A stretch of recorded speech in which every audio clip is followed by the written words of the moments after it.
Salut à tous. J'espère que vous allez bien. J'espère que vous me... Ah bah voilà, René, nickel. Donc son image, son fonctionnel. Ça me fait plaisir de vous parler, en particulier pour parler du sujet d'aujourd'hui qui me tient spécialement à cœur. Ça faisait longtemps que j'avais envie de faire une vidéo sur le système d'exploitation NetBSD. Je pense qu'on va pas forcément motiver les foules. Peut-être pas. On va voir. Pour l'instant, on est une quinzaine. Mais si ça permet déjà d'apprendre des trucs aux habitués, à ceux qui sont là, je vois les habitués. Je vous adore. Enfin, je vais vous parler d'un truc après là, de subscribe et tout. Non, mais c'est pas grave, tu vois, mon geek. De toute façon, tu vois, mon geek dit ça fait un moment que je suis pas venu, j'ai honte. Faut pas. De toute façon, toutes les vidéos sont EP sur YouTube. Léa Linux qui dit j'ai préparé mon GDB. non, normalement, non. Il n'y a pas moyen. Aujourd'hui, il n'y a pas moyen que vous me fassiez sortir GDB. Il n'y a pas de raison, en tout cas. Donc, qui c'est qui est pas dans le thème là? Mais si, non mais vous allez voir. On a plein de trucs à voir aujourd'hui. Hein. Ça va être moins, il va y avoir moins d'hexadécimales et plus d'histoire. Vous allez voir. Non, même pas un peu d'assembleur. Prédiction ASM ou pas ASM today. Non, il y aura pas d'ASM. Il y a pas de raison qu'il y ait de l'assembleur aujourd'hui. C'est pour ça. Donc voilà. Avant de démarrer réellement, je vais remercier quelqu'un, El Celeb, qui s'est sub en fait avant qu'on commence. Donc je sais pas exactement quand, je suis arrivé sur le chat et j'ai vu El Celeb, ses subs et tout. Voilà. Donc El Celeb, merci beaucoup. Merci d'autant plus que, figurez-vous, que j'en suis, alors je vous donne les détails, hein, j'en suis exactement à... Vous allez voir que la richesse et la gloire sont proches, puisque j'en suis à un total estimated revenue de 99,59 $. Donc pratiquement à 100 $. Et alors 100 $, c'est spécial pour Twitch, parce que à 100 $, tu peux récupérer la... C'est-à-dire que bientôt, je vais pouvoir m'acheter à manger. Ce qui est quand même... ça va faire beaucoup de café, exactement Léa. Donc... alors non, j'ai pas vu ça dans Twitch Leaks, Frenchcraft. Frenchcraft, il y a un onglet stream statistique, je sais pas quoi. Bon, bah voilà, donc ça y est, je suis bientôt à 100 $. Ça y est, ma vie de Twitcher, ma vie de streamer... de gloire et d'argent et tout. Bientôt, je vais avoir des petites traces blanches sous le nez quand je vais commencer et tout. Voilà. Ça démarre là. C'est un truc de ouf. Bon, par contre, YouTube, c'est encore.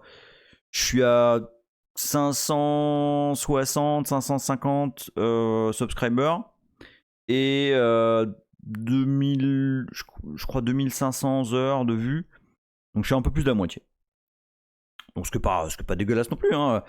La première vidéo, en fait parce que les deux premières justement elles ont un lien avec ce qu'on va se dire aujourd'hui. La première vidéo, le premier Linux from scratch, il a 1100 et quelques vues. Je suis très... Alors, ils sont extrêmement... ils sont à l'heure. Mes deux chiens sont en train de se demander s'ils vont pas se fighter. Voilà, normal. Je commence mon live. Ils veulent se fighter. Ah non, finalement on est 37. Bon bah ok. Moi, je vais essayer de rendre ça le plus palpitant possible. Hein.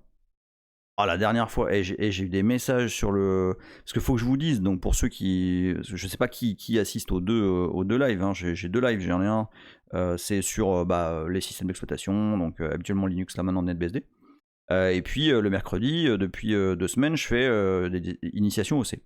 Et alors la dernière, j'étais pas super satisfait de la fin. J'ai vraiment eu l'impression de vous laisser un peu sur le carreau. Et j'ai eu des messages, mais enfin, j'ai eu des messages de ouf. Franchement, ça m'a absolument, super rendu joyeuse parce que bah, j'étais pas forcément content du résultat. Et enfin voilà, il y a des gens qui m'ont dit des trucs qui m'ont vraiment fait super plaisir.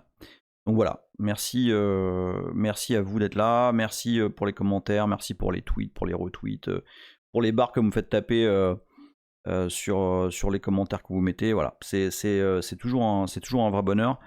Et comme je vous le disais, donc j'en suis à 100$. C'est quand même 100$ j'ai commencé en juin, juillet, août, septembre, octobre, ça fait 5 mois. Hein, hein, le stream, c'est l'avenir. Il y a plein d'argent. Hein.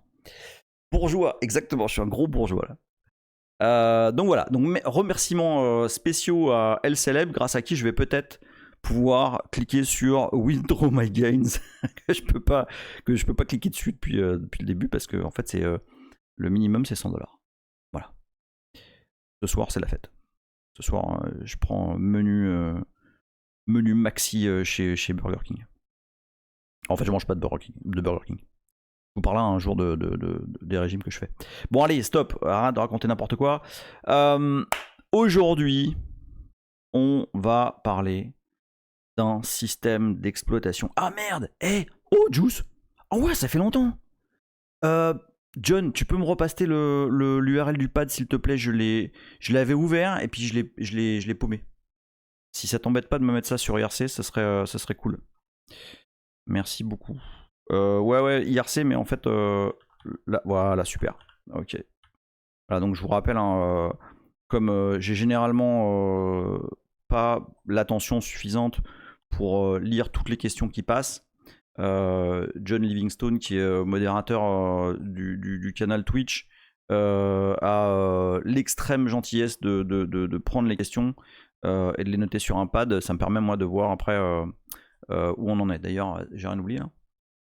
Ok, c'est bon. Ah, tu vois, mon geek a pris un abonnement de niveau 1. 3e mois d'abonnement. Oh, bah putain, tu vois, bah, typiquement, je l'ai pas vu passer. Merci beaucoup, tu vois, mon geek. Bon, bah donc, ça y est, là. Là, ça y est, c'est bon. Là, à partir de ce soir, je peux withdraw normalement. Enfin, tout à l'heure, je peux withdraw mes 100$. C'est absolument magnifique. Non, mais sans déconner, merci à vous tous. Merci beaucoup. Alors, aujourd'hui, on va parler. Il va peut-être y avoir un petit peu de. Il y aura peut-être un petit peu de. Je sais pas si on peut appeler ça du troll. En tout cas, il y aura un avis. Ça va être extrêmement opinionated, comme on dit en anglais. Okay, ça va pas être forcément très très objectif. Ça va pas être. Je le dis tout de suite, comme ça, il n'y a pas de. Ouais, mais toi, c'est parce que non. Donc, je suis développeur NetBSD depuis 2009. J'utilise NetBSD et je contribue à des trucs divers et variés depuis très très longtemps. Avant d'être contributeur officiel, j'ai fait pas mal de trucs, et ce depuis, je pense, 98-17 par là. Ça a été un des. Au tout début, moi bon, évidemment, j'ai commencé avec Linux, hein, comme on l'a vu. Nidouille117 subscribe à Tier 1. Mais vous êtes fabuleux. Sans déconner, vous êtes fabuleux. Merci beaucoup. Merci beaucoup, Nidouille. Merci beaucoup pour vos subs. Mais sans déconner, hein, si j'arrive à faire tourner la baraque avec ça, ça va être énorme, quoi. Moi, je vais vous faire des streams sur tout et n'importe quoi. Parce que j'adore. Enfin, moi, je vous dis, hein, j'arrive là, je me dis, ah ouais, tiens, il y a le stream tout à l'heure. J'ai une petite boule au ventre et tout. Enfin, c'est trop un kiff. Donc ouais, c'est ça. Moi, je participe au système NetBSD depuis longtemps, et donc je suis comité officiel depuis 2009. Donc voilà. Donc je vais être forcément. Je vais essayer quand même d'être le plus objectif possible, mais enfin voilà, il y aura peut-être 2-3 avis à passer un peu au polish parce que c'est vrai que c'est un système que j'aime beaucoup et je vais vous expliquer pourquoi. Donc il y a une page là sur le site web du projet. Je vais aller direct sur BigTerm. Il y a une page sur le site web du projet. D'ailleurs, on parle d'argent. Le projet vit avec les dons. Hein, alors non, je vous demande pas d'aller filer de la thune parce qu'en plus, si vous n'utilisez pas. Tiens, d'ailleurs, j'ai une question avant de commencer. Alors ça peut pas vraiment être un sondage. Mais qui... Alors levez la main sur le chat. On remarque si ça peut être un sondage. En fait, je voulais savoir qui, sur le chat, qui parmi vous a déjà utilisé NetBSD. Ah, Nidou il dit que tu donnes pour OpenBSD, bah bravo et merci. De toute façon, à la fin, que vous donniez pour n'importe quel projet BSD, on s'y retrouve tous parce qu'on partage du code, etc. Donc ouais, ok, donc Asteroid, free et open, vous allez voir que c'est pas... non, pas utilisé. Ah, hardware adresse, le premier BSD que j'ai installé c'était Net2. Ah, c'est beau, c'est beau. FreeBSD, Léa, juste un shell, ok. FreeBSD, OpenBSD, c'est beaucoup ça, hein, c'est beaucoup... mais je sais que NetBSD souffre d'une très mauvaise, enfin pas mauvaise publicité parce que c'est pas vrai, il n'y a pas de mauvaise publicité, mais de peu de publicité en fait. On fait peu de bruit et c'est fort dommage. Il y aurait beaucoup de choses à mettre en avant. Mais du coup, voilà, NetBSD se trouve un peu entre deux feux, entre l'aspect sécurité d'OpenBSD et l'aspect x86 de FreeBSD. Et du coup, voilà, on le positionne pas forcément au bon endroit. Bon, en tout cas, on va parler de tout ça, justement. Oui, c'est un peu le cul entre deux chaises. Donc oui, c'est ça. NetBSD a un peu le cul entre deux chaises. Et c'est vrai que c'est pas un projet qui est connu pour faire du bruit. Pourtant, le projet NetBSD pourrait mettre beaucoup de choses en avant. Je vais vous faire un tout petit peu d'histoire, mais je vais pas trop m'attarder là-dessus parce que mes 2 tout premiers lives qui datent de juin relatent l'intégralité de l'histoire de BSD Unix et notamment les débuts de NetBSD, la création de l'internet, etc. Je crois que c'est Nidoui qui voulait que je fasse un petit clin d'œil à Bill Joy, à qui on doit une quantité phénoménale des choses qu'on va voir aujourd'hui, et notamment à qui on doit un tout petit bout de code qui est l'internet. Et donc voilà, ces 2 premiers épisodes, j'explique vraiment en détail la création de la CSRG, donc l'organisme qui a été créé à Berkeley pour travailler sur BSD Unix, etc. Et donc ça, je le passe vite fait. Ce qui est important, c'est que au début des années 90, le projet BSD, donc pour information, parce qu'on m'a demandé, il y a eu des questions des fois dans un pad qui disait ouais, est-ce que BSD c'est plus stable que Linux ou est-ce que c'est mieux ou nanana. En fait, les deux histoires sont très différentes et les deux approches en termes de système d'exploitation sont très différentes. Déjà parce que Linux c'est pas un système d'exploitation mais un noyau, et NetBSD est un système d'exploitation complet.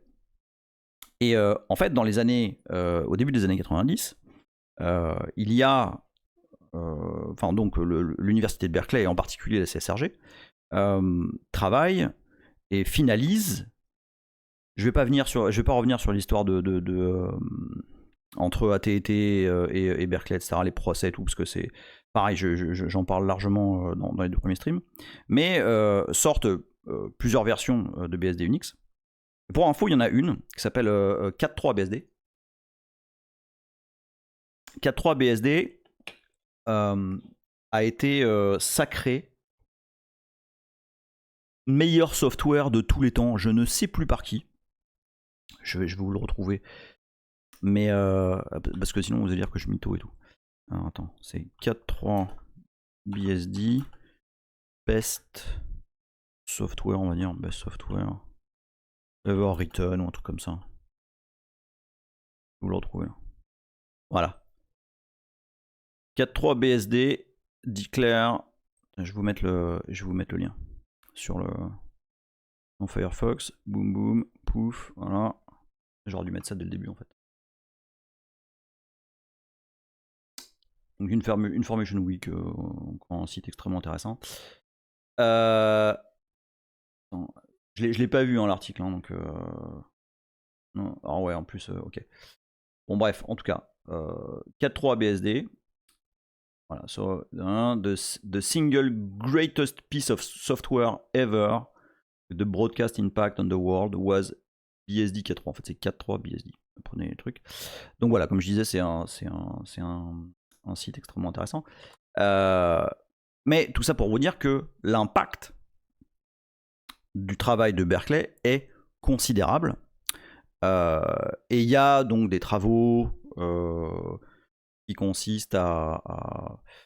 Encore une fois, je ne veux pas trop parler des histoires de procès et tout là, mais il y a des travaux qui sont effectués par Berkeley pour nettoyer le code de BSD Unix de petits bouts qui restent, qui ont été faits par AT&T. Et tout ça, c'est le berceau de toute la suite de l'univers de l'open source qu'on connaît aujourd'hui, du logiciel libre si vous préférez. Et en l'occurrence, NetBSD prend ses racines dans cet univers-là. En fait, début des années 90, pour ceux qui étaient là, alors attends, je vais regarder les questions déjà. C'est quoi l'avantage de NetBSD par rapport à un Linux quelconque? Je vais revenir là-dessus sur cette question parce que c'est un petit peu générique. Là pour l'instant je vais parler un petit peu d'histoire.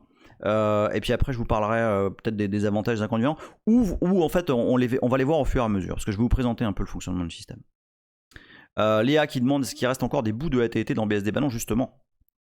Justement, ça a été nettoyé intégralement de code d'AT&T, donc réécrit, porté, tout ce que tu veux, dans 4.4 BSD Lite 2, qui est officiellement la dernière release, la toute dernière release du système BSD tel quel, par Berkeley.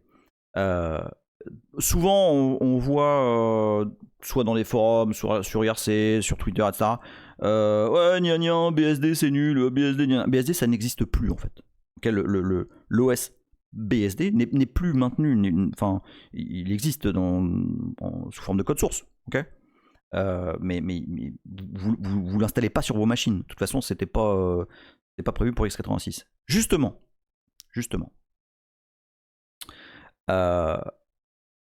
Alors je vérifie les questions. Hein. Talman n'avait pas déjà son GNU? Si, en fait. Parallèlement, je vais en parler. Hein. Parallèlement, il y a plusieurs mouvements qui ont lieu en même temps dans les universités autour de l'informatique. Et donc, au début des années 90, pour ceux qui étaient là, vous savez bien que le PC, le x86, le i386 est en train de dominer. Okay, il est en train de s'imposer et on sent bien, ou en tout cas on suppose, pour de bonnes ou de mauvaises raisons, que le x86 c'est la plateforme qui va vraiment prendre le monde de l'industrie, qui va le prendre quoi. Et en fait il y a un travail qui est démarré, toujours à Berkeley, par quelqu'un qui s'appelle Bill Jolitz, plein de Bill, et sa femme qui s'appelle... Je ne sais plus. Ils sont deux à bosser dessus. Non, parce qu'après on va dire que je fais du sexiste et tout. Attends. Et William Jolist. Attends. Donc, ce couple travaille sur un truc qui s'appelle 386 BSD. Il Jolitz. Lynn, voilà, c'est ça. Attends, je vérifie. Voilà, ça. Lynn Jolitz et William Jolitz. Donc ils travaillent sur une version x86 de BSD. Parce que BSD à la base, ça fonctionnait pas sur x86. Et donc, comme j'ai dit dans le stream sur les BSD, sur l'histoire des BSD, ils ont fait un bouquin qui est absolument une tuerie absolue. Je vous conseille vraiment de vous le procurer. J'ai mis la ref dans le 2e épisode de l'histoire de BSD Unix. Elle est sur YouTube. Et donc ce bouquin est génial parce qu'ils expliquent vraiment l'architecture, comment ils ont implémenté les choses et tout. Et donc bon, ils produisent un BSD qui fonctionne sur architecture x86. Sauf que, on va pas se mentir, il est un peu fini à la pisse. Je vous le dis. C'est-à-dire que pour l'installer, c'est une tannée de merde. Enfin, vraiment, c'est une galère. Mais c'est un projet disponible. Les sources sont disponibles. On peut les pécho, tout. Enfin, ils les envoient. Bon. Internet existe à ce moment-là, donc il y a moyen de se les envoyer, les sources. Et donc, ils reçoivent des patchs.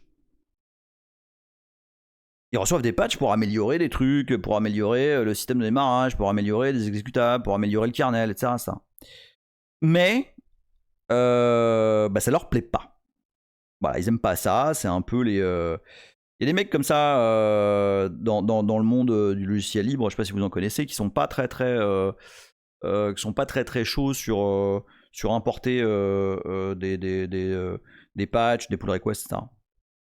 Bah eux, c'en est des comme ça. Non, Lennart, je sais pas en fait.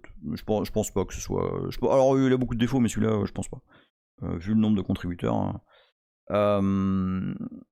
Donc ouais, voilà, le couple Jolitz, c'est pas les gens les plus à fond dans le partage. Enfin, dans le partage, oui, mais dans l'acceptation de patch et tout. Et le truc, c'est qu'il commence à y avoir une communauté d'utilisateurs, ou en tout cas de hackers, au sens noble du terme, de système BSD au sens large, assez large. Et puis des gens qui sont quand même assez balèzes. Et sauf que ces patchs ne sont pas acceptés, et du coup, les gens en question commencent à être frustrés. Et issu de la frustration, de la non-acceptation de ces patchs qui sont là pour améliorer le système, il y a un groupe d'utilisateurs, 4 en l'occurrence. Je vais retrouver les noms, je les ai notés dans un coin. J'ai très très mal préparé, j'ai l'impression. Non, c'est bon, je l'ai. Alors, attends, voilà, ils sont là. Donc, 4 développeurs. Alors, je vais les citer par ordre de connaissance. Donc, Chris Demetriou, vous dit probablement rien. Charles Hannum, si vous connaissez un petit peu l'histoire de NetBSD, il a un rôle important. Adam Glass, et vous savez qui est le 4e larron. Oui, Nidouille. Théodorat. Théodorat, fondateur d'OpenBSD, est d'abord un des 4 fondateurs de NetBSD. On va parler de ça juste après. Je vous dis qu'il allait y avoir un peu de gossip. Et donc, en fait, ces 4 utilisateurs se disent, vas-y, on est assez bon pour maintenir un système d'exploitation. On a fait plein de patchs et tout.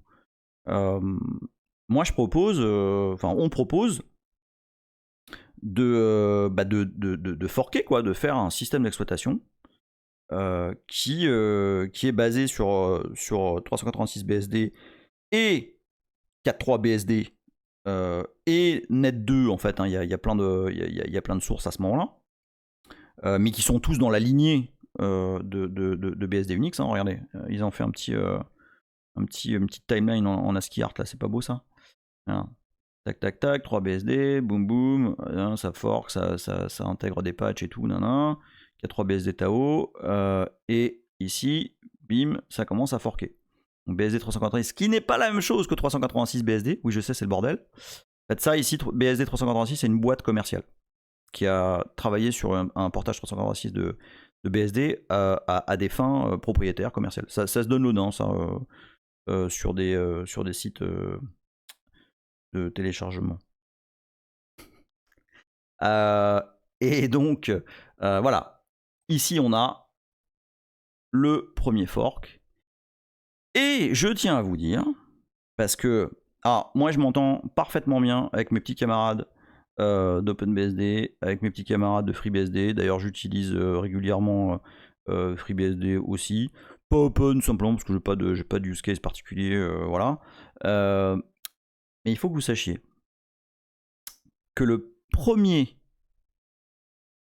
fork, le premier BSD, disons, largement publié, la première distribution BSD, qui donc est NetBSD, eh ben, elle est sortie avant FreeBSD. En fait, les deux projets se suivent à quelques mois, mais le premier des deux, c'est NetBSD. Et NetBSD, le paradoxe dans l'histoire de Théodorade, c'est que c'est lui qui lui a donné son nom. Justement en hommage au fait que les choses commençaient à se passer beaucoup sur Internet.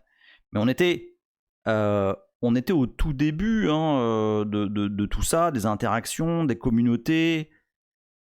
Et du coup, Théo dit, voilà, vu l'importance qu'a l'Internet dans notre projet, je propose d'appeler ça NetBSD. Voilà, tout simplement. Et il y a Astéroïde qui dit quelque chose d'intéressant que je ne savais pas. L'histoire, relue récemment, dit que les groupes FreeBSD et NetBSD ne savaient même pas qu'ils bossaient en parallèle sur la même chose. Ça, c'est rigolo, ça. Alors non, FreeBSD n'est pas un fork de NetBSD. Attention, Léa. En fait, c'est vraiment... c'est ce que dit Astéroïde. Alors, je ne savais pas qu'ils ne se parlaient pas, mais c'est vraiment deux projets. Et deux projets avec deux objectifs différents. FreeBSD a vraiment, à l'époque, pour objectif de fonctionner du mieux possible sur architecture x86. Voilà, c'est leur but dans la vie, c'est ça. NetBSD est resté dans la veine, et alors c'est là où je vais commencer à pas être objectif, est resté dans la pure veine d'Unix, qui est la portabilité. C'est-à-dire que dès le départ, non, je pensais qu'on allait avoir personne, il y a 50 personnes là. Dès le départ, NetBSD, le projet NetBSD a pris le parti de dire, nous, on veut faire tourner BSD Unix sur le max d'architecture possible. Et c'est pour cette raison que parfois, on peut lire dans certains forums, etc., ou dans certaines signatures, on peut lire que NetBSD est je vais mettre des guillemets quand même, est le plus pur descendant de BSD Unix. Voilà. Alors je lis parce qu'il y a plein de questions qui sont ajoutées là. Donc Nidouille, oui, donc comme je disais, oui, effectivement, Stallman avait créé GNU. Et d'ailleurs, là en fait, NetBSD 08, on est en 1993. Je vous ai mis là le... Hop, regardez si c'est beau. En fait, c'est le premier commit. Il y a donc 28 ans. Le premier commit sur le repository de NetBSD. Et ça s'appelle PatchKit 022. Parce qu'en fait, c'est un patch kit. C'est de l'archéologie, ouais, carrément. C'est un patch kit sur 386 BSD. D'ailleurs, regardez, attendez. Je vais vous prendre un truc. Qu'est-ce qu'on peut prendre là qui on est sûr de trouver 386. Tiens, voilà. Gna autoconf, n'importe quoi. Initial import of 386 BSD 01 sources. Voilà. Et là-dessus, il y a le fameux patch kit qui ajoute les features qui ont été ajoutées ou corrigées par les 4 personnes qu'on a citées. Et derrière ce patch kit, eh ben, démarre le projet. Attends, je retrouve parce qu'il y a pas mal de tags, hein, comme en 28 ans, je trouve même qu'en 28 ans, il n'y en a pas tant que ça. Tant que je retrouve, voilà, NetBSD 08, où tu es? Il est là, voilà. NetBSD 0.8. Et voilà. Et là, voilà, après, bah, ça commence à patcher, etc. Alors, ça là, ça a l'air de rien. Alors c'est un repo CVS en l'occurrence. Moi, les guerres de version contrôle, je m'en contrefous. J'utilise indifféremment Git, CVS, Subversion, je m'en fous. Je pense qu'il est plus important de coder que de s'occuper du système de version, en tout cas, si ce dernier convient. Et il se trouve que CVS convient encore aujourd'hui très bien au développement de NetBSD. Il est question depuis des années de migrer un à l'autre, etc. Il y a des forks. Enfin, pas des forks, il y a des repos Git qui synchronisent le repo CVS pour ceux qui ont vraiment un problème psychologique avec CVS. Mais c'est pas ça que je veux dire. Ce que je veux dire, c'est que, en fait, lorsque NetBSD devient un projet officiel, donc NetBSD 08, c'est le tout premier. Et alors, vraiment, enfin, je sais que tout ça peut paraître extrêmement subjectif et peut-être que je le suis à un certain niveau, mais en fait, c'est le tout premier projet open source avec tout ce qu'il contient, c'est-à-dire un site web, un repository de sources, une communauté, alors en l'occurrence c'était pas sur IRC, c'était sur ICB, et d'ailleurs ils sont toujours sur ICB, même s'il y a des canaux IRC NetBSD avec tous les committeurs dessus. Des mailing lists, ça n'a de rien, mais des mailing lists, des mails @netbsd pour les développeurs, etc. En fait, c'est la première fois qu'il y a. En fait, c'est le projet NetBSD pose les bases de ce qu'est un projet open source. Un projet libre, je sais pas comment on peut l'appeler autrement, mais derrière, tout ce qui va être. Tout ce qui va. Sortir de terre comme projet de logiciel libre, etc., notamment FreeBSD, ce sera articulé autour, ou en tout cas ça va littéralement pomper, et c'est pas grave, hein, au contraire, c'est très bien, ce qu'a fait NetBSD en termes de communauté. Hein, c'est vraiment la première approche communautaire, et en ça, c'est absolument révolutionnaire. Yoda qui demande ICB avec mon interrogation. Alors ICB c'est l'ancêtre d'IRC, c'est un truc... ça ressemble beaucoup au IRC, c'est encore plus ancien et primitif. Mais bon, ça fonctionne. Je lis un peu les questions là. D'ailleurs, puisqu'on est un peu dans le sujet, quel distrib Linux tu recommanderais pour un utilisateur Windows? Alors, pas tout de suite. On va essayer de... Parce que j'aimerais bien que ça dure pas 8 heures. Je parlerai peut-être qu'on fera une session questions-réponses générique. Hein, à un moment donné, pas là, mais peut-être qu'on fera un épisode comme ça ouvert, hein, où vous posez des questions et j'y réponds. Pourquoi NetBSD pour le soin apporté sur la pile réseau? Non, pas spécialement. Fallait en fait, encore une fois, le net de NetBSD qui a donc été proposé par Théo. Le net de NetBSD est relatif à l'importance de l'internet dans la création de cette communauté. Voilà. Ok. Sonic Boom, comment ça se passe après un fork? Le système forké devient complètement différent à partir de ce point. Alors ça dépend. Sonic Boom qui demande qu'est-ce qui se passe une fois qu'un système est forké. Bah,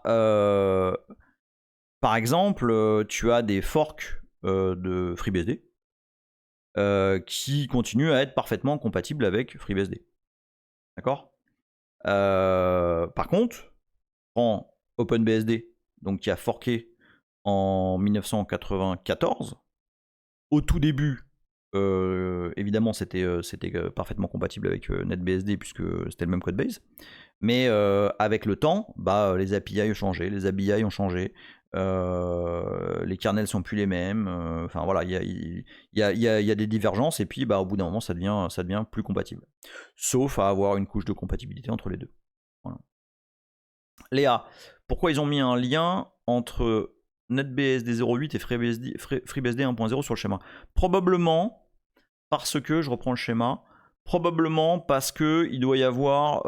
alors, attention, hein, Attends, Phaléon is gifting one tier 1 sub. Putain, trop bien.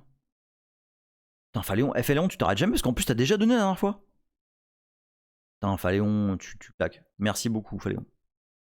Franchement, merci beaucoup. Ça, c'est top. Attends, je vais regarder. Ah, maintenant, ils updatent pas les stats.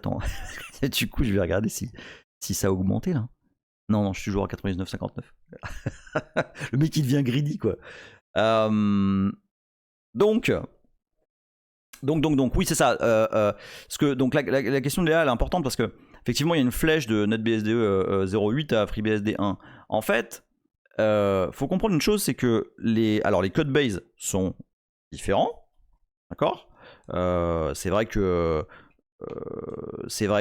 avec le temps, les drivers sont pas les mêmes. En tout cas, les méthodes de programmation sont pas les mêmes.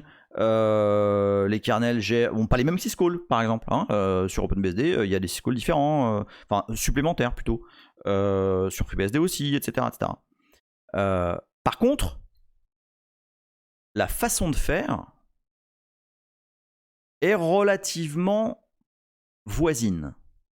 La façon de programmer. Et souvent, il y a très peu de modifications à apporter pour porter par exemple un driver de FreeBSD à NetBSD, d'OpenBSD à FreeBSD, etc. Vous allez voir en fait des drivers. Tiens, d'ailleurs, je me demande, je vais en prendre un au pif là, parce que j'ai joué avec tout à l'heure. Je vais prendre. Donc là, je suis sur une machine NetBSD 9.2, 64 bits, puisque c'est la dernière version de NetBSD. Donc, tac, voilà. Et c'est Camino, planète de Star Wars. Tac. Donc, qu'est-ce que je voulais vous montrer là? Oui. Man, je vais prendre un driver réseau. Ok. Par exemple, le WM, qui est le driver réseau des cartes réseau Intel E1000. Et en fait, ce que je veux voir, c'est si... Je pense qu'en fait, ce driver a été écrit sous NetBSD... Ah non, tiens. First Peer NetBSD 1.6. Bon, ok, c'est pas ça. On va prendre RE. RE qui est le driver Realtek. Tiens, voilà. History. Vous voyez l'écran, hein. Ça va la fonte et tout ou pas?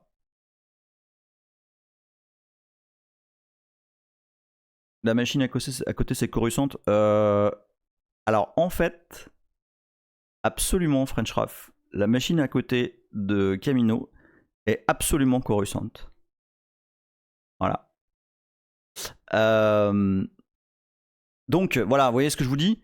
History, the error device driver first appear in FreeBSD 5.2 and was ported to NetBSD 2.0. D'accord? Donc, ce que je veux vous dire par là, c'est que le code. Attends, c'est là. Hype train is close. Vous allez me refaire un hype train là? An anonymous gifter is gifting 10 tier 1 sub. Mais tu es qui? Qui es-tu, Anonymous Gifter? Dénonce-toi! Oh, le truc de ouf! Attends, ça y est. Hype train incoming! Ça veut dire qu'il arrive ou... Ouais, hein? You have a limited time to earn exclusive emotes.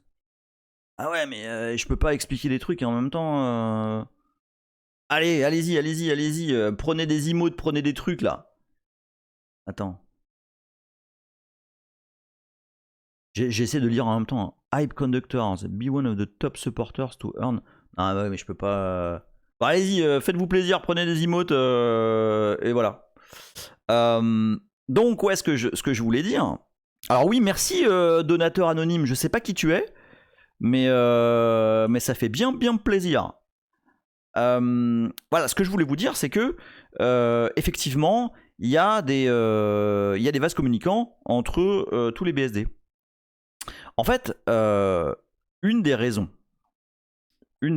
qui me font apprécier alors en particulier NetBSD, mais de façon générale tous les BSD, parce que ce que je vais vous montrer là existe également sous Free et sous Open, c'est la rigueur.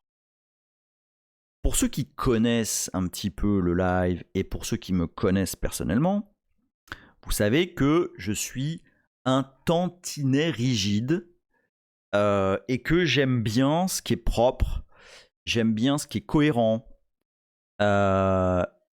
j'aime bien quand quand on peut avoir confiance. D'accord ? Et donc je ne parlerai pas de contre-exemple, parce que je pense que vous le connaissez tous. Et je vais vous montrer un truc. Oh là, attends, parce qu'il faut que j'arrive à dire ton nom. Yutog Yotan Gompo, subscribe en Prime. Eh ben, merci beaucoup. Merci beaucoup. Attends, je vais juste cliquer sur toi, parce que je sais pas si t'es là depuis longtemps ou pas. Non, t'as pas chatté sur le canal. Écoute, merci beaucoup. Franchement, mais j'espère. Je pensais faire un live tout pourri aujourd'hui avec 4 pélos. Et puis finalement, on est là, on a 50 personnes, du hype train. On est bon là, on est pas mal, hein, on est détendu. Tiens, Ardoiras qui demande c'est quoi Rhapsody. Alors si ma mémoire est bonne, Rhapsody c'est l'ancêtre d'OS X, je crois, hein, il me semble. Ouais, c'est ça. Je vais vous montrer un truc. Qui, moi, me fait vraiment plaisir. Je vous montre un truc, c'est un document qui se trouve dans l'arborescence de NetBSD, qui est le manuel de style. Parce que écrire du C, c'est bien. Bon, en tout cas, c'est souvent bien. Mais l'écrire avec du style, c'est mieux. Et en l'occurrence, ce fichier, donc le fichier s'appelle très sobrement style, et il est dans share misc. Tiens, je vais vous le montrer. Peut-être vous le montrer en console d'ailleurs, ce serait peut-être mieux. USR share misc style, voilà. Et en fait, dans ce faux fichier C, il y a les règles de bienséance. Les règles de bonne conduite lorsqu'on fait du C propre. Et pas de la merde. Hein ? Ça évite par exemple de faire des bêtises. Ça permet d'avoir un code lisible. Xdoomer qui dit faux fichier C, encore un mensonge. Attends, j'en ai un pour vous après de mensonge, tu vas voir. Et donc, exactement, tu ne rentres pas avec tes pompes dans mon code tout propre, s'il te plaît.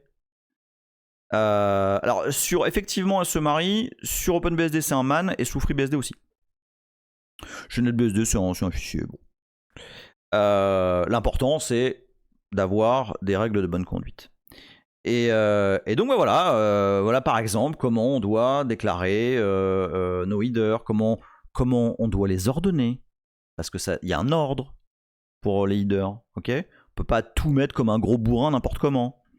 Comment on doit déclarer des prototypes de fonctions, comment on doit déclarer des macros, bref, comment on doit déclarer les structs, à quoi doit ressembler un main. Hein, on va pas. You receive the level 3 hype train emote. Vas-y, tu sais quoi, je vais cliquer sur share. Je sais pas ce que ça fait, mais je le share. Allez, hop. Ah, ça fait ça. Ok. Attends, il y a 12 subs, 100 bits, je ne sais pas ce qui se passe. Je ne comprends rien à ce qui se passe. Mais j'ai des petits compteurs qui défilent de partout, des emotes de ouf. Voilà, ça a l'air trop bien. Et en tout cas, merci à tous. Et on est 56. Je ne sais pas ce qui se passe. Ok ? Je vais vous dire après ça le nombre de downloads de NetBSD qui vont avoir lieu. Donc, voilà, ce mine style, ce fichier style sous NetBSD, ça dit les règles de bienséance. En fait, quand on ouvre ce fichier, on entend un peu de clavecin. Hein, on se sent un peu avec une grande perruque blanche là. Hein, puis on code comme ça. Tac, tac, tac, tac, tac. Voilà, on code bien. Hein, on fait pas les gros dégueulasses. Et là, je pense même pas à Lennart. Je pense à Realtek. Hein? Ah ouais, non, mais je fais hyper bien le clavecin, je sais. Je vous invite à regarder. Non, je parle de C, hein, je parle même pas de langage de sous-être. pardon. J'ai rien vu. Hein. Absolument rien vu. Tout petit bijou de rien, mais rien d'autre. Oui. Je parle de Realtek. Hein? Allez, si vous voulez vous faire mal aux yeux, allez lire un driver de Realtek avec des define dégueulasses, des trucs pour que ça compile sous Windows et Linux à la fois. Horrible. Bref, on est exactement aux antipodes de cela. Et ce que je veux vous dire, c'est que alors Astéroïde qui dit non par Realtek, 20 ans au moins qu'ils savent pas coder dans un driver. Bah oui, bah justement. Ouais. Ce que je veux vous dire avec ça, c'est que les drivers, justement, alors des BSD de façon générale, de NetBSD en particulier, parce que c'est ça dont on parle aujourd'hui, eh ben ils sont faits de façon standard, avec des fonctions reconnaissables, avec des méthodes pour intercepter les trames et les traduire, etc. Standard, avec des piles standards, d'accord? Et pas comme des gros bourrins avec autant de façons de faire qu'il y a de drivers. D'accord? C'est important ça, hein, parce que c'est... Quand on me demande quelle est la différence entre Linux et NetBSD par exemple, bah ça pour moi c'en est une très importante. Parce que la qualité du code est un élément, en tout cas pour moi, essentiel pour avoir une base de connaissances, pour pouvoir, bah tiens, je veux voir comment mon système d'exploitation implémente tel truc. Bon, bah le fait que le code soit propre, qu'il soit lisible, qu'il soit bien documenté, qu'il n'y ait pas des faux define pourris fonction de la boîte qui a écrit le truc, pour moi, c'est vachement important. Voilà. Alors, je regarde les questions, ça va, non, je suis encore... Ah non, attends. Ah, les messages qui font plaisir. Oh là là, vous êtes bon. Bon, Fallon qui dit c'est le stream qui est top. Oh, vous allez me faire rougir là. Ah, vous déchirez, vous êtes bon. Donc voilà, donc ça c'est important, d'accord, le style, d'ailleurs, tiens, je vais vous montrer peut-être un petit peu là. Je vais vous parler un petit peu d'organisation de l'OS. Donc, alors, à la fin, c'est un Unix, hein. Et là, vous me permettrez de dire, c'est un Unix. Linux est un système tout à fait honorable, mais c'est un Unix-like. Je dis sans broncher que NetBSD est un Unix. Ardoardas qui demande Unix pur. Moi, je vais te dire un truc. Dans le fichier ETCPassWD de certaines cassettes, et je dis bien cassettes, hein, de BSD, il y a un utilisateur très particulier. Et je vous jure que c'est vrai. En fait, donc vous reverrez les vidéos sur l'histoire de BSD Unix. Il y a un utilisateur qui s'appelle DMR. Ouais, exactement, Ardoardas. Dennis Ritchie. Dennis Ritchie, il a bossé à Berkeley pour travailler avec Bill Joy, tous les gens de la CSRG, etc. pour implémenter des choses de façon un peu expérimentale avant de les implémenter chez AT&T. mais à la fin, c'est Unix. D'accord? Donc, personnellement, je n'ai absolument aucun remords, stress, inquiétude à dire que NetBSD est absolument un Unix. Et j'irais jusqu'à dire que c'est encore une fois, je dis à demi-mot tout à l'heure, un des, sinon le BSD Unix le plus pur. Parce que la philosophie est restée la même, très orientée recherche, mais malgré tout stabilité, et avec voilà, du code propre, des participants et tout. Alors attends, je lis juste ce que met Indie Monkey, parce que quand il y a des grandes phrases, moi je trouve ça cool, parce que souvent j'apprends des choses. Donc malheureusement, la tendance actuelle, c'est plutôt, on s'en fout que le programme... Oui, on s'en fout que le programme bouffe de ressources, la RAM, ça coûte moins cher, etc. Alors ça me rend fou, ça. Indie Monkey, là. Ce que tu dis là, moi, je l'ai entendu, je continue à l'entendre. Je parlerai pas des langages que les personnes qui disent ce genre de choses pratiquent. Mais bizarrement, ça tourne souvent toujours autour des mêmes. Et oui, effectivement, c'est assez compliqué de lire ce genre de choses quand à côté de ça, t'as été nourri avec des systèmes d'exploitation qui se sont démerdés pour garder un code base propre, lisible, exploitable, partageable, etc. Et alors là maintenant je vais vous montrer un truc. Donc là on est donc sur notre NetBSD. Enfin honnêtement regardez. L'arborescence, c'est pas non plus l'originalité de ouf. Hein. On a, il y a des trucs un petit peu différents. Il y a par exemple un répertoire que moi j'aime beaucoup qui m'a déjà sauvé les miches. Rescue.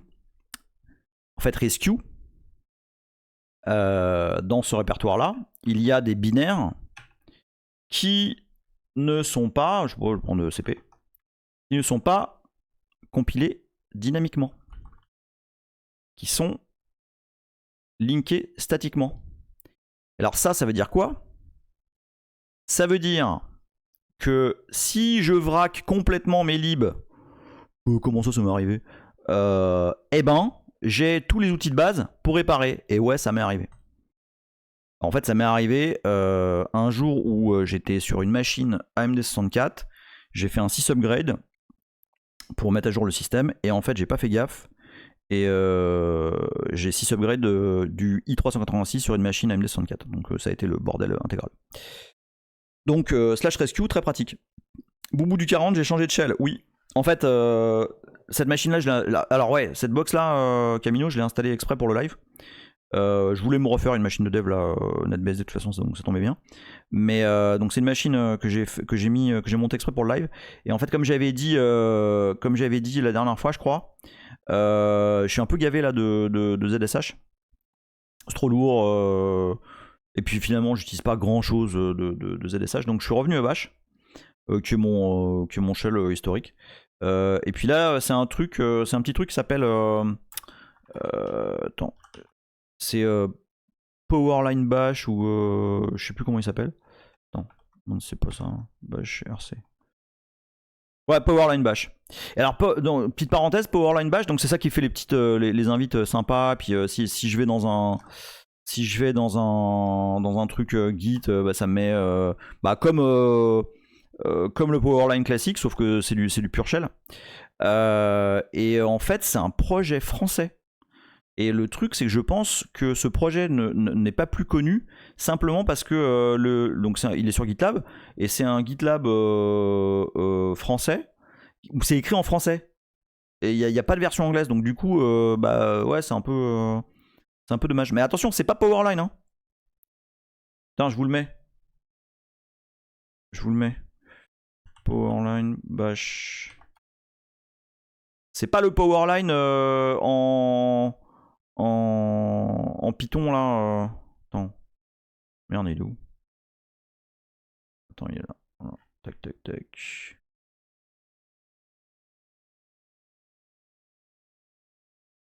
Ah oui, c'est ça, j'avais trouvé sur Linux FR le truc. Voilà. Voilà, je vous le mets sur le chat. Bougez pas. Hop. Voilà. Et donc ça, c'est une version full bash. Du coup, c'est bien plus léger que tout le merdier au MyZSH avec le truc, machin, bref. Donc voilà, donc ça pour dire que oui, j'ai changé de shell à l'occasion de montage de cette machine. Par contre, vous voyez les petites icônes là, machin, là, ça c'est LSD aussi, comme dans. Ouais, c'est en fait c'est NerdFont et c'est. Tu sais, je vous avais parlé d'un remplacement d'LS que j'utilise là, bah, c'est LSD. C'est LS Deluxe, ça s'appelle. Et donc voilà, attends, je voulais vous dire un truc là-dessus aussi. Non, bon. Donc bref, tout ça pour dire, non, pas point, slash, que l'Arbo, franchement, elle ressemble quand même méchamment à une Arbo de Linux tout à fait classique.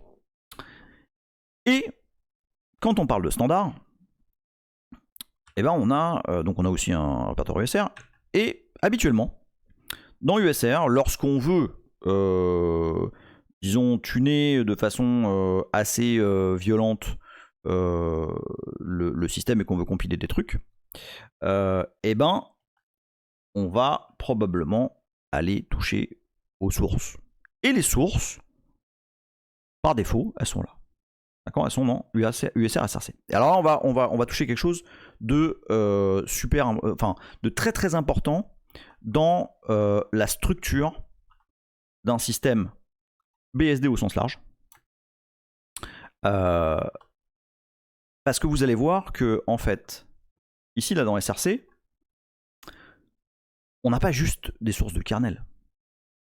Vous savez, dans un Linux, souvent on a USR SRC Linux, et puis USR SRC Linux, c'est le kernel uniquement. On le build et puis on change de kernel, voilà. Puis derrière on a des packages, avec les binaires de base, ls, cp, machin. Puis on a des paquets avec les trucs de DHCP, on a des paquets, voilà, on a plein de paquets. Hein, c'est la fête des paquets, et ces paquets sont gérés par différentes entités, des personnes des fois, hein. Je sais pas si vous avez vu ce petit dessin de XKCD où il y a un truc gigantesque, enfin un énorme bâtiment qui tient sur un petit bout de un petit cure-dent qui en fait représente un code qui est maintenu par un mec depuis 2003 au fin fond d'on sait pas où. Donc ça c'est la réalité d'un système de base Linux. Alors, il y a zéro troll dans ce que je suis en train de dire. Hein. C'est absolument la réalité de Linux. Juste pour hardware address rapidement, c'est quoi Altroot? En fait, c'est une route partition alternative. Ah bah, ce Marie lui a répondu. Si tu veux, ouais, c'est ça, c'est alternate route. Si t'as fait de la merde et que tu veux, je sais pas moi, mount route sur un autre répertoire pour, je sais pas, CP des trucs ou CH route ou des choses comme ça. En fait, tu vois, cette question et cette logique-là, elle est très symptomatique des systèmes BSD. Tu vois, le /rescue, c'est un truc, ça coûte pas cher. Je veux dire, à la fin, ça pèse combien un /rescue? Là, vous avez vu, c'est chouette, il met les trucs là, en fait, avec une petite icône. /rescue, ça fait 7 MB. 7 MB pour éviter de vraquer son système, c'est pas mal. Moi, je trouve ça pas mal. Et je vous dis, ça m'a déjà vraiment sauvé la vie. Et donc, Altroot, ça coûte rien, mais juste, ça évite de monter dans /mnt, puis de faire. Vous êtes jamais retrouvé, vous, dans MNT, avoir MNT 1, 2, 3, avec le slash, et puis un autre truc d'une clé USB que vous essayez de récupérer parce que vous avez vraqué votre truc. Enfin, bref. C'est bien protéger le rescue. Je sais pas si c'est protégé. C'est vrai que ce serait bien que ce soit protégé. Mais je pense pas que ce soit une protection particulière. Ouais, je voulais vous parler d'Arbo. Donc, USR SRC. Dans USR SRC, donc là, je viens de baver comme un sagouin sur la méthode des distributions Linux. Et en fait, vous voyez que là, on a par exemple USR SRC bin.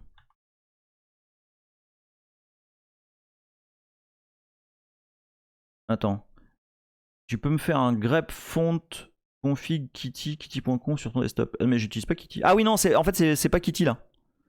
Ouais, je sais, j'arrête pas de changer ça aussi. C'est un bête GNOME terminal parce que j'avais des emmerdes sur tous les autres terminaux. Des trucs qui s'affichaient pas, qui s'affichaient mal, etc. Donc là, c'est un bête GNOME terminal. Et en l'occurrence, la fonte, c'est Ubuntu Mono Nerd Font. Voilà, où il y a tout ce merdier là. Et alors regardez là, regardez. USR SRC bin. En fait,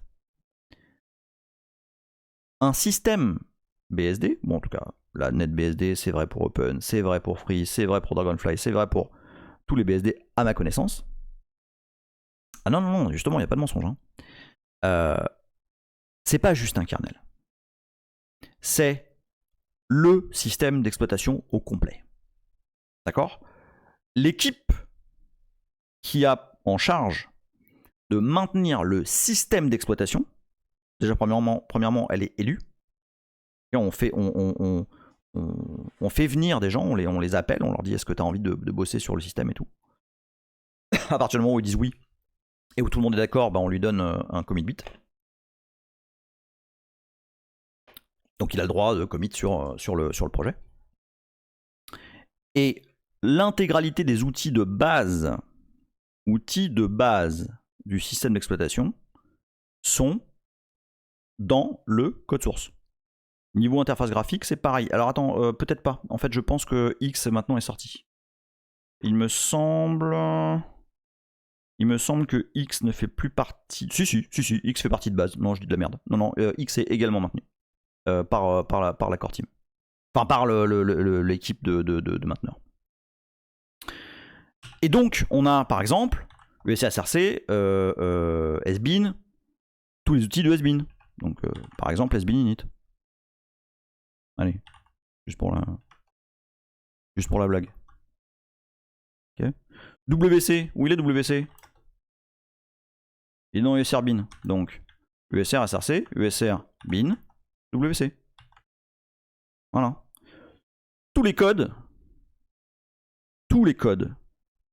du système d'exploitation de base sont absolument dans USR SRC. Et il se trouve que dans... Et attention, tous ces codes doivent suivre le man style. Ok? Ils doivent tous être commentés, implémenter les mêmes méthodes, etc. etc. Ok? C'est pas... Comprenez bien la différence qui existe entre cette méthode et une méthode un peu plus chaotique, qui est celle des distributions Linux. Et je taille pas. Je dis juste ces deux approches. Il y a du bon et du mauvais des deux côtés. D'accord? Donc voilà, donc USR SRC. Et alors moi, je vais vous montrer un truc un petit peu spécial. Parce que là, vous dites, ah ouais, c'est propre et tout. C'est depuis quand que c'est comme ça, en fait? Hein? C'est depuis quand que c'est comme ça? Et regarde ce que j'ai prévu. C'est beau ou pas? Regardez là. Je sais même pas s'il y a une moi. Si. Tac. 2.11 BSD. 1979. Bon, il y a eu des pages depuis. Hein. Mais de base, le 2 BSD. Ah ouais, c'est du PDP-11. En fait, regardez, je vous le fais. Shutdown -h now. Tac. Donc, PDP-11. Okay, il y a un petit fichier d'ini là qui dit que le CPU c'est justement un PDP-11 avec une quantité de malade de RAM, 1 meg. Donc PDP-11. Hop, on boot. Tac, ça arrive. Hop, là on est en single user. CTRL D, je suis passé en multi-user. Voilà. Je me log. Ouais, je suis un peu. Sur ce coup-là, je suis un peu un nécrophile. Donc, là, je suis sur une machine. Attends, je vous remets l'histoire. Où est-ce qu'elle est l'histoire? Elle est là. Ouais, bah tiens. Hop, 2 BSD. Mai 79, blablabla. Alors, effectivement, ça a été upgradé et tout. Elle se marie, il dit que je suis un nécrophile. Mais moi, au moins, je suis pas un malade mental. Parce que The Most Recent Release de 11 BSD was first issues en 1991 déjà. Nanana. Maintenance update from Volunteers. Le dernier patch 471, il a été release le 1er septembre 2021, s'il vous plaît. Donc il y a des cums. Ils se lèvent le matin, ils disent bon, allez donc. Et si je mettais à jour de 11 BSD là, hein, je suis sûr qu'il y a des bugs qui traînent. Sonic Boom qui demande ça marche un Upjdump -D. Alors je pense pas qu'il y ait Upjdump là. Il y a sur NetBSD, ça c'est sûr. Mais là je pense pas. On peut voir. Je vérifie. Mais non. On a, il y a pas grand chose dans le système. Hein, faut être clair. Hein. Mais par contre, pourquoi je vous montre ça? Donc LS. Bon alors, par contre, les personnes qui ont fait l'image, ils ont été un peu sauvages parce qu'ils ont laissé les core dumps et tout. Mais bon, en tout cas, pas. Alors, oui, de 11 BSD est toujours maintenu. Je pense qu'il y a même un repo GitHub. Donc je vais dans USR. Bon, c'est un peu le bordel, ok, par rapport à aujourd'hui. Ah, pardon. Ah. Donc, voilà. J'y suis. C'est un peu le bordel. Ok, dans USR. Mais regardez qu'est-ce qu'on a.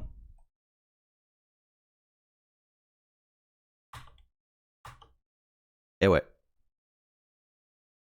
En 1979, on faisait déjà pas les dégueulasses. Hein? Puis alors regardez. Donc là je reviens sur mon NetBSD là. Donc comme je vous ai dit, on a un répertoire USR SRC6 dans lequel on a le kernel.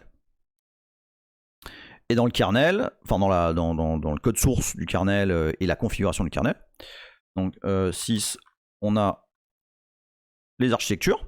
Ok, ça c'est la liste des architectures. Donc si on prend par exemple AMD 64, bim, on va prendre conf. Et là, vous voyez, quand je fais une aime-moi, en fait ça me donne un nom là. Ça c'est le nom du kernel. D'accord? Le nom du kernel de base qui est buildé pour un NetBSD classique, c'est générique, ça s'appelle générique. Bah, la conf elle est là. Tac. Voilà. Ça c'est la conf du kernel. Est-ce qu'on ajoute tel driver? Est-ce que.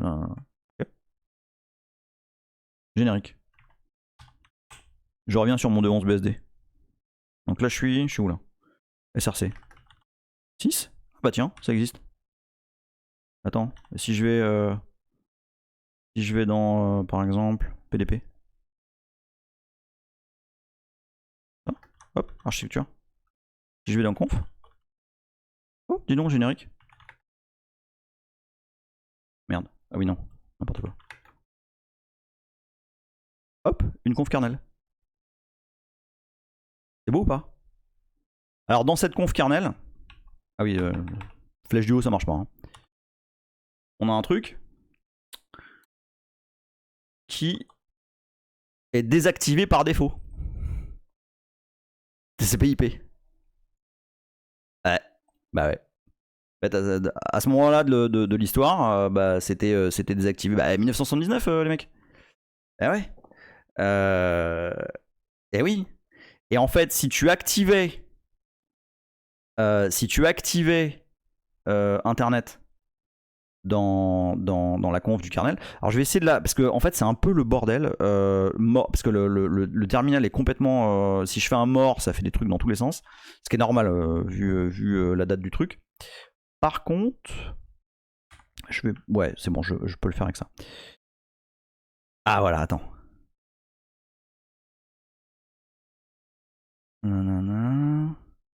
Parce qu'il y avait un man, et je sais plus où il est. Je pense que c'était le man du Resolver, mais putain, pour le trouver, ça va être coton. Ça doit être dans la lipsée. Ouais, mais je vais pas le trouver là, je vais pas le trouver. En fait, alors, parce que je l'avais vu il y a longtemps, mais je me rappelle plus où c'est. En fait, dans dans la libc, donc, il y a un code préalable du resolver, mais qui est désactivé par défaut. Il n'y a pas de resolve.conf, etc. En fait, ça dit que si tu actives Internet dans ton kernel, eh ben, il va falloir que tu aies la liste des hosts que tu veux accéder dans etc host, intégralement. Et en fait, pendant très longtemps, pendant assez longtemps, Internet, enfin le DNS d'Internet, c'était un fichier etc host que tout le monde se sharait. Pour info. Alors, on va voir les questions là, Phaléon. Mais c'est plutôt un OS pour dev tech, pas vraiment pour monsieur tout le monde. Non, je suis pas d'accord. Honnêtement, moi, tous mes serveurs sont sous NetBSD. Pour plusieurs raisons, au-delà du fait que j'apprécie le système en particulier. En fait, c'est un système qui est très petit. Hein, regarde. De base. C'est-à-dire que là, j'ai tout mis, y compris X, sachant que t'es absolument pas obligé de mettre X. Bon. Le système entier complet, il fait 6 gigs. 6.5. D'accord ?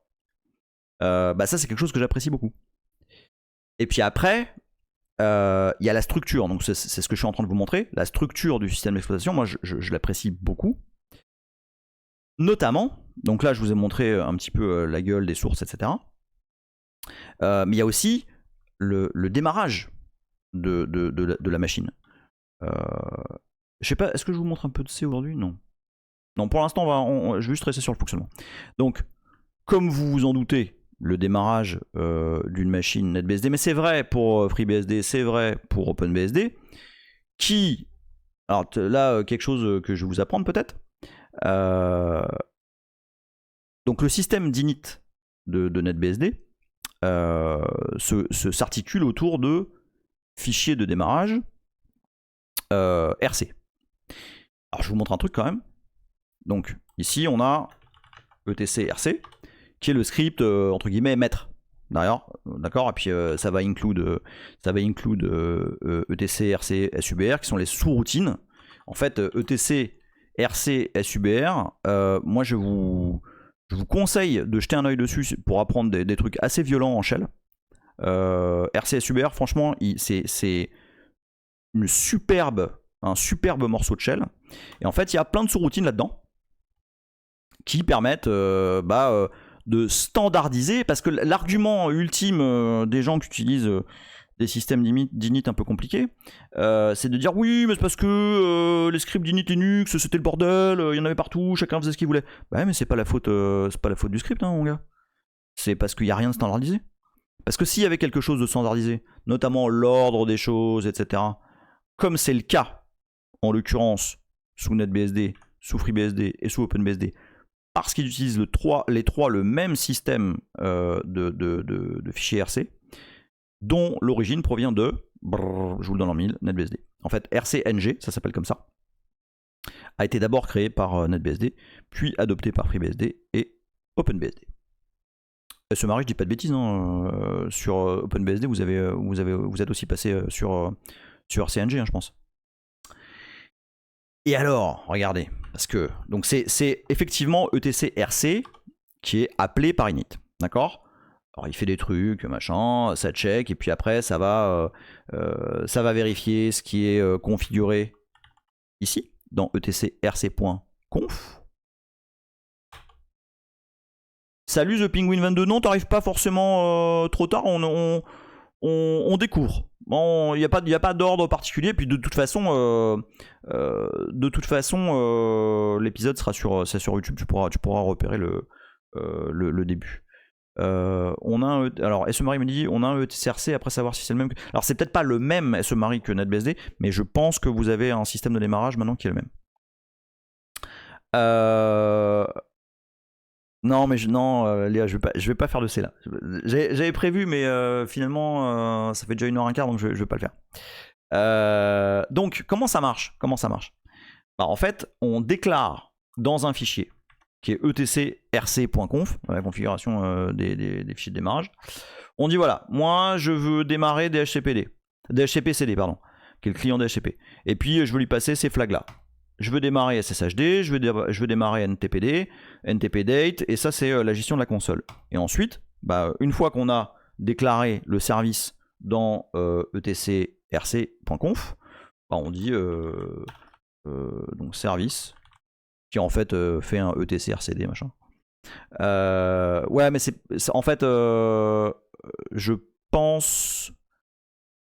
Ouais, c'est ça. En fait, je réponds à Scans. J'ai pas dit que c'était stricto sensu le RCNG de NetBSD. Hein. Je dis que de la même façon que, alors je sais plus lequel c'est. Il y a quelqu'un du projet NetBSD qui a porté RCNG pour Linux et c'est un système d'init qui est utilisé, je sais plus dans quelle distro. OpenRC. OpenRC, c'est également issu de NetBSD et de RCNG. Et donc voilà, une fois qu'on a le service, on dit sudo service, je sais pas moi, sshd restart. Voilà, tac. Tout simplement. Ah oui, Gentoo, voilà, c'est Gentoo qui utilise OpenRC, exactement. Donc, ok. Ça, c'est le fonctionnement de base de NetBSD moderne aujourd'hui. D'accord ? Donc, je rappelle, etcrc. Maintenant. J'espère que j'aurai pas de problème parce que je chantonne une musique très connue. Hein. J'ai le droit de chantonner des musiques connues ou pas? Je sais pas. ETCRC 1979. Et hop là. Alors certes, c'est un petit peu plus roots. Nom de Zeus, exactement. C'est un petit peu plus roots. Mais on y est. Ok? C'est un fichier de démarrage, c'est pareil. C'est strictement la même chose. D'accord? Donc tout ça pour vous dire que ça date pas d'hier. Hein, et que l'organisation du système d'exploitation, son démarrage, etc., bah, c'est là depuis toujours. Allez, on va quand même... Non mais si, parce que je voulais vous montrer un tout petit bout de... Un tout petit bout de C, mais pas un tout petit.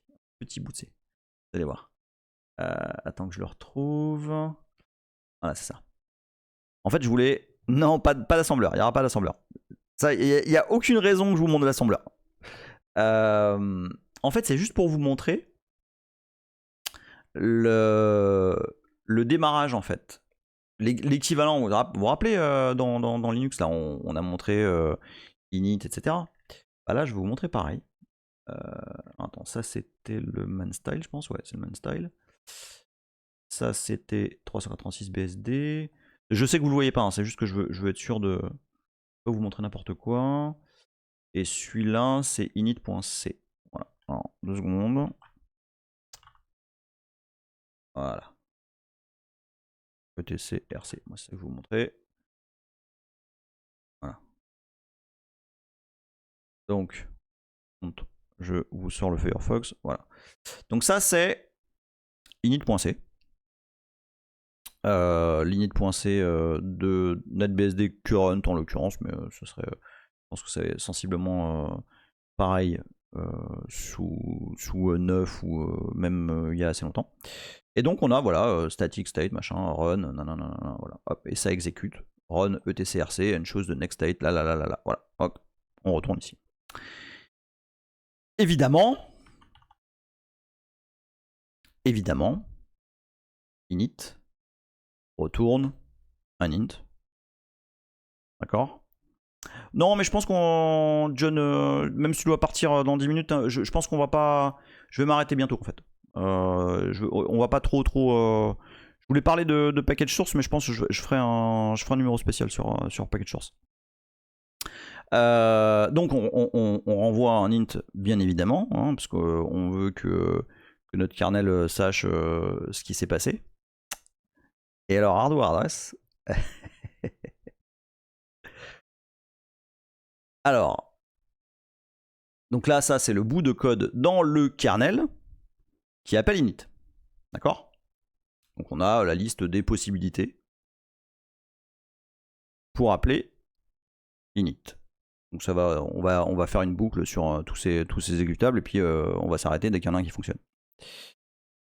Par contre, regardez.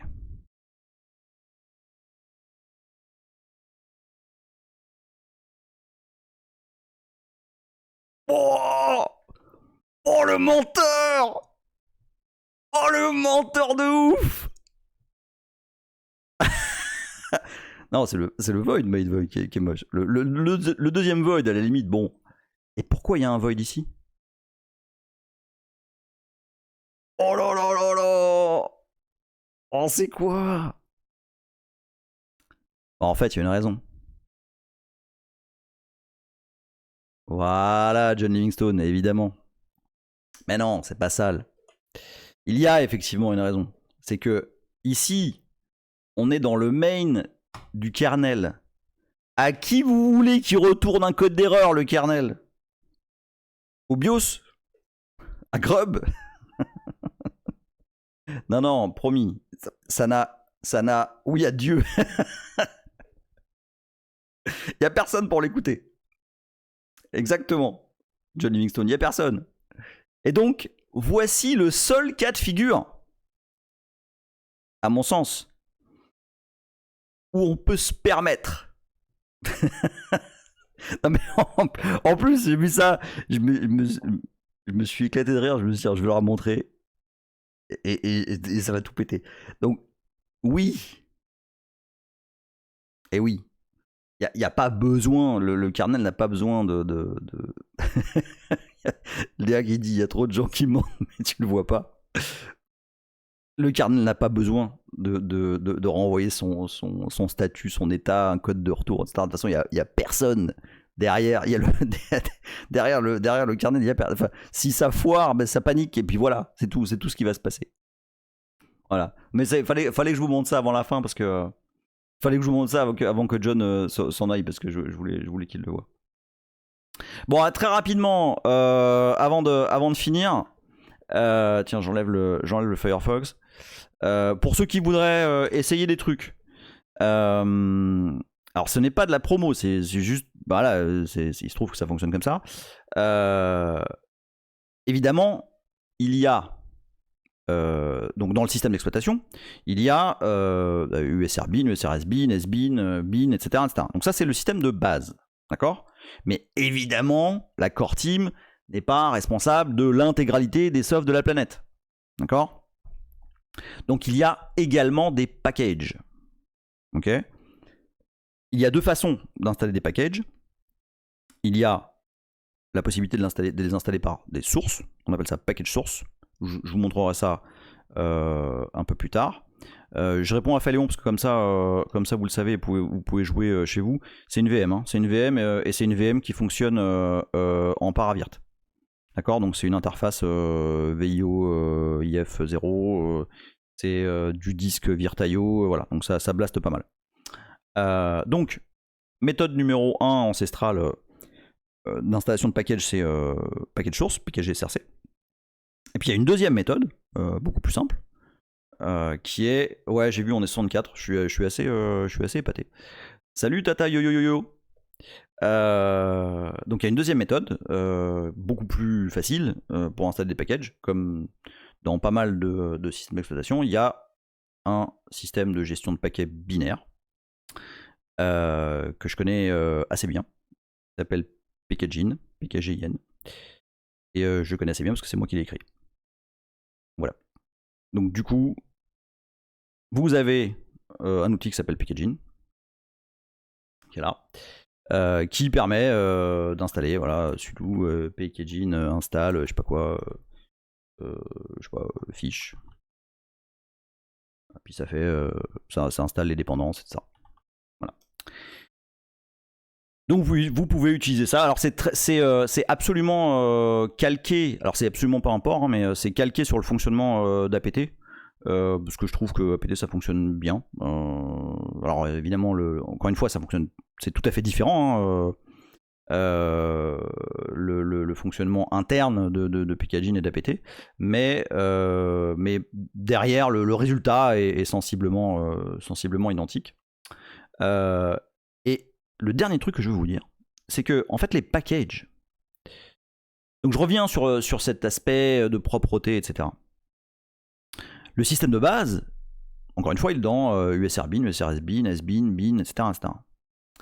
Les packages, eux, sont localisés dans une arborescence à part entière. Les packages sont dans USR, PKG. Ils sont tous là. D'accord? Les packages tiers. Ça veut dire que si j'ai foutu le bordel intégral dans ma machine, ou que je veux la cleaner un grand coup, ok, que les packages, j'ai installé tout et n'importe quoi, machin, je fais un rm-rf de USR PKG, et modulo le fait de ne pas utiliser un shell tiers qui serait un package, ben j'ai aucun souci pour utiliser mon système et le remettre à neuf. D'accord? rm-rf USR PKG, tout à la poubelle, et on refait. D'accord? Et que ce soit packaging ou package source, ils vont retrouver leur petit pour faire une base de données de software par défaut, propre, vierge, etc. D'accord? C'est comme ça que ça marche. Voilà. C'est une toute petite intro. On a fait pas mal d'histoires. Alors, il y a des questions là. Il me reste 2 minutes. Hardware, ça existe sous FreeOpen Rescue? Oui, ça existe. Oh ouais, attends, juste en 2 secondes pour sous FreeBSD. Non, mais j'ai dit que. Ah putain, j'ai pas fait tout le gossip que je voulais faire. Moi, j'en vais en faire un des deux. FreeBSD. Donc FreeBSD, ils ont PKG aussi. Ok. Ce que Baptiste ne dit pas, Baptiste l'auteur de PKG, que je connais bien, c'est qu'en fait PKG a démarré sa carrière comme un fork de Packaging, pour info. Et sauf qu'au bout d'un moment, il s'est dit non, mais là c'est vraiment, c'est trop différent en fait. Et donc du coup il est reparti from scratch. Par contre il a utilisé les mêmes, plus ou moins les mêmes idées, d'utiliser SQLite comme base de données, etc. Bon après, maintenant sa vie, ça n'a plus rien à voir. Hein. PKG n'a rien à voir avec Packaging en termes de fonctionnement. Mais voilà, c'était juste pour la petite histoire, pour dire que pour ceux qui étaient là, ça remonte à il y a pas mal d'années. Et c'était dans la toute première package source con qu'on a organisé à Paris. Et donc Baptiste était là et puis on a fait un petit peu de code tous les deux. Et voilà, c'était pour la petite histoire. Voilà. Si vous avez envie de vous amuser avec une machine virtuelle NetBSD, je vous ai dit ça fonctionne très très bien sous KVM. Ça s'installe les doigts dans le nez sur VirSH, VirtManager, etc. etc. Choisissez un template générique parce que le template NetBSD est complètement pourri, ça m'a fait des bugs totalement débiles. Donc voilà, vous avez besoin de pas grand chose en termes de place, 10 GB ça passe. Vous pouvez installer ça sur du x86, sur de la MD64. NetBSD supporte beaucoup de plateformes, USR, SRC, 6, Arch, pour vous donner un aperçu. Tout ça, c'est des plateformes qui sont supportées par NetBSD. Donc faites-vous plaisir si vous voulez essayer des archis. On a un wiki qui est plutôt de bonne facture, dans lequel il y a pas mal de documentation. Et voilà, amusez-vous bien avec ça. Dites-moi la prochaine fois si vous voulez qu'on voit des sujets en particulier. J'aimerais bien, mais pour ça il faut que ça vous intéresse, donc on fera un petit sondage peut-être. J'aimerais bien faire la même série que pour Linux, c'est-à-dire un NetBSD from scratch. Où on ferait démarrer un système NetBSD minimal avec juste un kernel et puis des petits trucs. Donc, alors j'ai pas forcément répondu à toutes les questions, mais du coup je vais y répondre avant la fin. On peut avoir ZFS avec NetBSD, oui. Le USR-SRC est de base après l'install, non. Il faut l'installer en plus. Donc tu as sur le site NetBSD, tu dis tu cherches fetch sources NetBSD, tu vas tomber, le premier lien c'est le bon, en gros ça fait un CVS. Voilà, je pense que j'ai répondu à tout. Ah non, j'ai pas répondu à tout. Ah la vache, j'ai encore plein de questions. Alors donc, 2.11 BSD effectivement est maintenu. macOS a du BSD, oui et non. Le userland était historiquement du FreeBSD, je sais pas si c'est encore le cas. Pour démarrer dans le monde des BSD, je conseille lequel? Alors paradoxalement, en fait non, ça dépend ce que tu veux faire. Si tu veux monter une workstation, j'aurais tendance à te conseiller FreeBSD. Si tu veux monter un serveur bien ficelé, propre, rapide, etc., je te conseille NetBSD. Mais forcément, je suis tout à fait subjectif. La config est dans etc rcconf, oui, tout à fait. Non, ok. Astéroïde. On a Marc Espy sur le canal? Ah non, ok, d'accord, c'est moi le Marc Espy de NetBSD. Ou non, vraiment. Alors vraiment, j'ai absolument pas la prétention d'être au niveau de Marc, loin de là. Moi, j'ai simplement, à la fin, Packaging, c'est simplement un front-end PKG Add, PKG Delete, PKG Info, etc. Il se trouve que voilà, ça gère les dépendances et c'est vraiment ça son rôle numéro 1. Voilà, mais c'est PKGA d'OpenBSD fait bien plus que ça. Léa qui dit non parce qu'on a eu certains relous qui critiquaient le fait que Léa Linux parlait de BSD. Oh là là, il y a vraiment des gens qui ont que ça à foutre. Ok, voilà. French Raf sur mon PDP-11, ça marche. Oui, ça devrait. Normalement, ça devrait. Voilà, je pense que j'ai fait le tour. Merci à tous. On a été carrément beaucoup plus nombreux que prévu. Je suis assez épaté. Faites-moi des retours, me dire si ça vous plaît, qu'on parle de trucs un peu différents comme ça. Et puis, si vous voulez qu'on continue, moi, forcément, plus on va aller profond dans le système, plus ça va me plaire. On pourra même faire de l'assembleur si vous voulez. De toute façon, c'est un système Unix dont le format binaire est ELF. Donc tout ce qu'on a vu auparavant est tout à fait valide sous NetBSD. Et effectivement, je pourrais faire un NetBSD from scratch avec probablement quelque chose d'assez sympa à découvrir. Pour ceux qui ont suivi le tout début là, des aventures, en fait, sous NetBSD, moi j'ai fait un truc qui s'appelle Fake Cracker qui permet de démarrer des services avec juste le kernel et un exécutable en 100 millisecondes. Donc des micro applications quoi. Et ça c'est vraiment c'est du from scratch quoi. Donc on pourrait faire un truc comme ça. Voilà, si ça vous amuse, ce sera pas en ASM. Ça sera pas en ASM. Voilà. On est bon? Merci à tous. Vous m'avez bien fait triper là aujourd'hui. C'était bien cool. J'ai adoré ce live là. C'était vraiment très cool. Bon samedi à vous. Bon week-end. Amusez-vous bien. Et puis faites des trucs. Bisous. Ciao.